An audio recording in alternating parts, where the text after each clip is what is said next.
Today on Big News, we're coming to you with a riveting story about cookies, and not the type you eat with milk.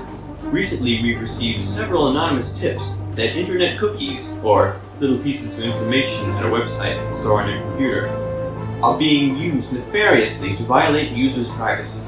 They can remain on one's browser anywhere from less than a day to more than a month, so there is no way of knowing how long a user's data is stored and exchanged with companies. Lana's on the scene with the details. Reporting live from Hendrix College, renowned detectives Sam and Judge are scouring for more information on the cookies involved. They have been hunting down elusive cookies for years, and a case like this has never stumped them before. We will be sure to keep you all updated on if the perpetrator is brought to justice. Stay tuned for the 11 o'clock news. Sir. Yes, sir. Have you seen this cookie? I have not. Ma'am. Have you seen this cookie?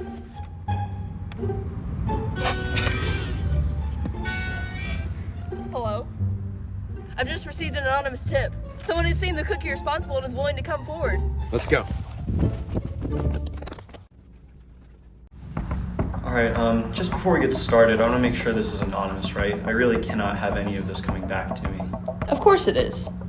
Okay, I started noticing users' data being trafficked to other companies from my own. I don't know how our competitors receive this information, and once I started looking into how we use cookies, I started to see that all of these other companies had it too.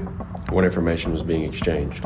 I mean, all of it, like people's birthdays, their demographic information, geographic locations, IP addresses, hobbies and interests, information on people's like family connections. It's really worrisome. I mean, I can tell the number of devices that one user has. That could be all the people in their house. And the companies tracked all of this information from the cookies? Yeah, I compiled all of the cookies that I could find while I still could. Did you uncover which cookie was behind all of the exchange data?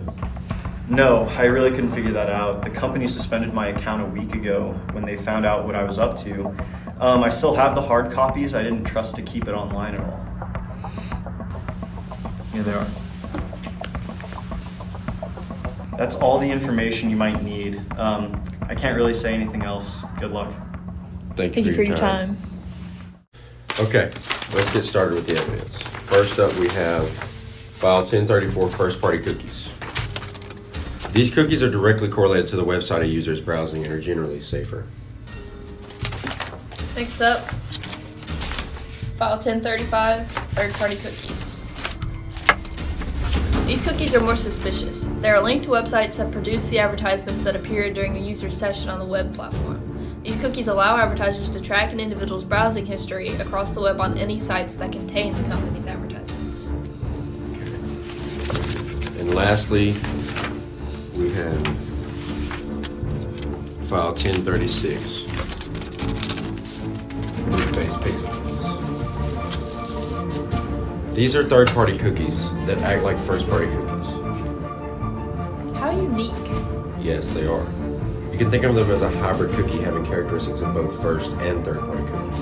But the data is distributed to third-party companies anyway. They can't be disabled or turned off like first and third-party cookies. Let's see what we can find out about it. Okay, we're obviously not getting anywhere. So what do we do now? I know. Follow me. Are you serious? You brought me all the way out here so you could get a snack?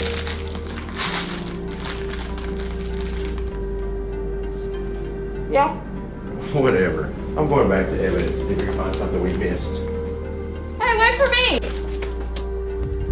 Look! That was probably from you. No, it wasn't. We have to go check it out. Okay, but it'll probably be a dead end.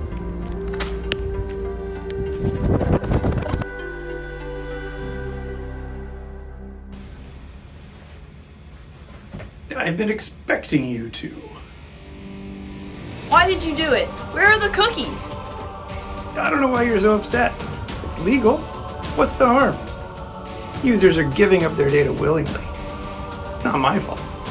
They wouldn't if they knew what you were doing with it. But I'm helping people. Without cookies, every time you log into a website, you have to put in your username and your password. Every single time. Thanks to me and my cookies. You can just save your login information and easily access the website. That still doesn't explain why you use cookies to collect users' data. Well, think of it this way. Cookies give me information I need to make the internet better for everyone. Cookies monitor users' online behavior, which better informs brands, other companies, of whom their customers are. Well, for that, we can better target customers with more clickable advertisements. Cookies also monitor your web browser and trends, thus forming your own online persona that companies, such as my own, can then predict behaviors. So what cookies are responsible for this?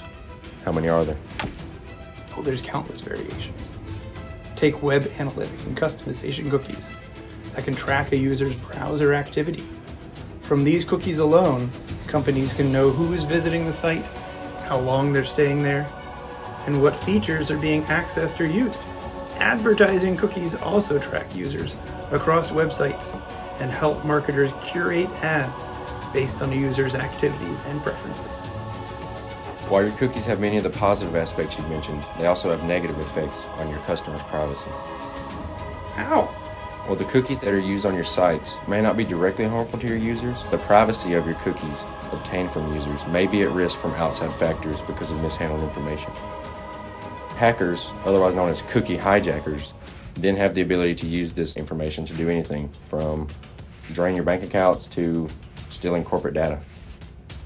Your disguised third-party cookies are also using acquired information to increase their power in the economy, using tracking to follow users across all platforms, holding all the information from the users that has been collected to attribute market power, decreasing competition in the market, leading to failures in the market, and eventually bad economic situations not only for your customers, but all of society. Oh my, you're right. I didn't realize how violating it was for the users. I will see to it that my cookies are used for their intended useful purposes and not to exploit users' privacy and profit from their data. Good choice. Though there is no legislative penalty for this act, remember what you have learned here. I have. I have just received word from our detectives that the mastermind behind the nefarious cookies was Dr. Godrich. He has decided to use his cookies for good and no longer evil, so rest assured, users can have their login information saved and be protected. This is a good step toward the future of data privacy for all. Back to you, Colin. Today, this story had a happy ending, but detectives Judge and Sam can't be everywhere. Effective laws can be passed to limit this cookie kerfuffle, such as the European Union's General Data Protection Regulation. But that law only applies to services used by EU citizens. There is still no federal protection of data privacy in America. But what can you do, dear viewer? To start with, you can inform yourself. The sources found in the description of this program are a great jumping off point, and there are many more resources to be found on the internet. Armed with information, you can then inform others and write to government representatives. That's all for tonight. And that's how the cookie crumbles. Cheers. Big news.